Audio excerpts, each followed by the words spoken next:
19. Peace and Freedom. Chalcedon Report number 50, October the 1st, 1969. A friend recently reported his experience to me. He was debating with a Marxist at a major university campus, and he recognized, in the course of the debate, that both of them were championing peace and freedom, but with very different meanings.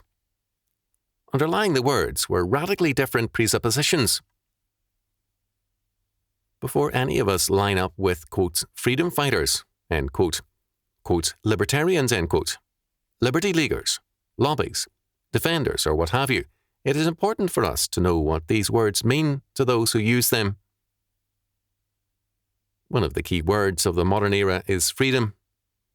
The Renaissance and the Enlightenment laid great stress on freedom, and yet produced tyranny. And basic to the dialectics of the modern world are the notions of freedom and nature. This new doctrine of freedom came into its open philosophical expression, Kant and Hegel, and its political expression in revolutionary movements from the French Revolution to the present. Someone once remarked, after listening to a variety of Marxist, existentialist, New Leftist and Fabian speakers, that they were nothing but hypocrites because they championed freedom while promoting statism and totalitarianism. This charge could not be more unjust. These men and student speakers were not hypocrites. They were intensely sincere and passionately convinced of the rightness of their position, however wrong from our view. We cannot understand the movements of our time if we fail to understand what freedom means in the modern age. In Hegel's philosophy, this doctrine found powerful expression, and it has since influenced most modern thinkers: Stirner, Marx, J.S. Mill, Spencer, Nietzsche, Emerson, Dewey, Sartre, Marcuse, and others. Hegel was intensely concerned with freedom, and he traced its history carefully in several studies. For Hegel and the modern mind, the essential meaning of freedom is man's liberation from and independence of God. Freedom from God. This is what liberty means in the modern age. In America, from the colonials through the Founding Fathers, it was repeatedly affirmed that freedom from God is slavery to man. After 1860, the modern concept of freedom was clearly dominant in the United States also. This new freedom was sometimes anarchistic and sometimes totalitarianism. Anarchism is a word coming from the Greek and meaning without authority. Tyranny means confusion, having no divine law. In either case, its basic idea of liberty is freedom from God. As a result, anarchists and socialists have never been too far apart. Anarchism replaces the authority of God with the authority of the individual man. Socialism, democracy, fascism, and other forms of collectivism replace the authority of God with the authority of collective man. Many of the leading figures of both sides have often moved back and forth between anarchism and socialism. Marx incorporated both into his system. John Stuart Mill moved from a semi-anarchism to socialism. Thoreau advocated anarchism. Emerson held to a semi-anarchic position, but was also congenial to socialism. Emerson's influence on Nietzsche has not been fully appreciated. Nietzsche spoke of him as "my beloved Emerson." Abolitionists like William Lloyd Garrison have aspects of both positions in their thinking, and so on.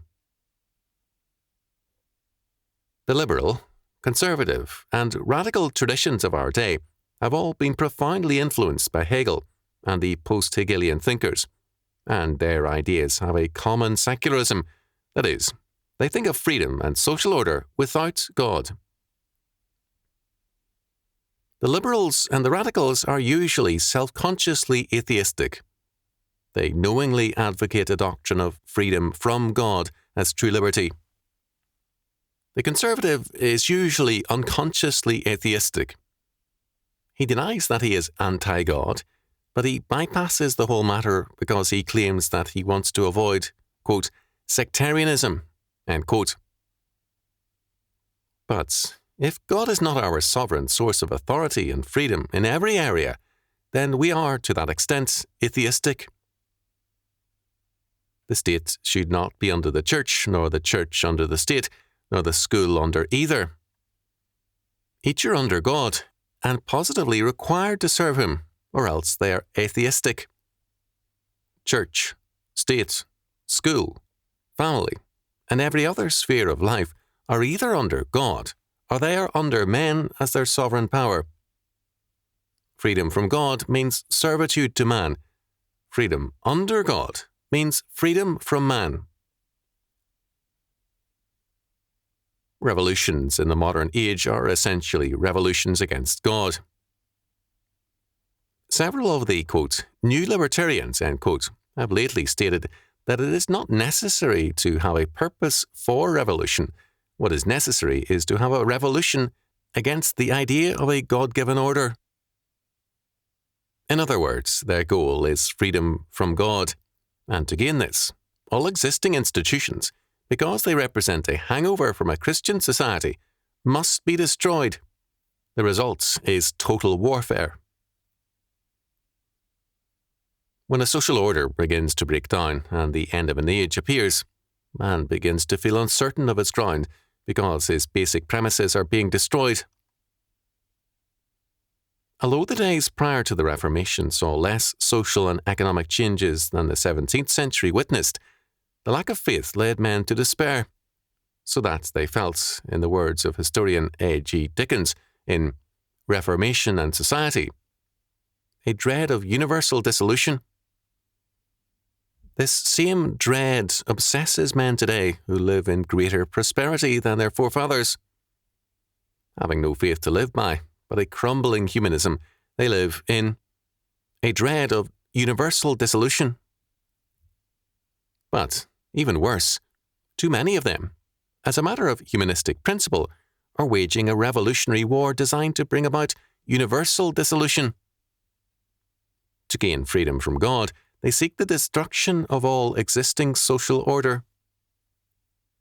This is not a limited war.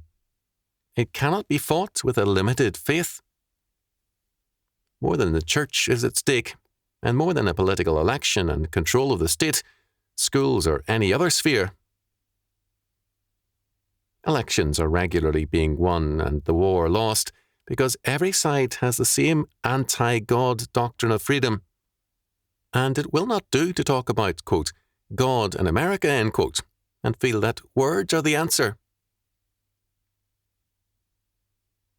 If we are for freedom under God rather than from God, we must re-establish our institutions and our society on that basis. We must begin now the task of Christian reconstruction, establishing Christian homes, Christian schools and institutions, Christian scholarship, a Christian civil order, a social order in its every aspect grounded on the biblical law word. And we cannot do that without knowing the Bible. The tragedy of our age is that the church has reduced the Bible to an ecclesiastical or church book, whereas it is God's word for the whole of life and for every institution. In 1925, T.S. Eliot wrote a telling poem on the hollow men. The hollow men are the men of this generation, men without faith. They are, quote, the stuffed men, end quote, full of facts and data, ready with words, but basically meaningless, so that their heads are really, quote, filled with straw, end quote. Having no faith, they have no direction. They move, but go nowhere. Shape without form, shade without colour, paralysed force, gesture without motion. They have eyes but cannot see. They are acted upon rather than acting. They are hollow of meaning but stuffed with straw, meaningless pretences at meaning. They can only produce a, quote, wasteland, end quote, out of life, Hollow men cannot create a social order.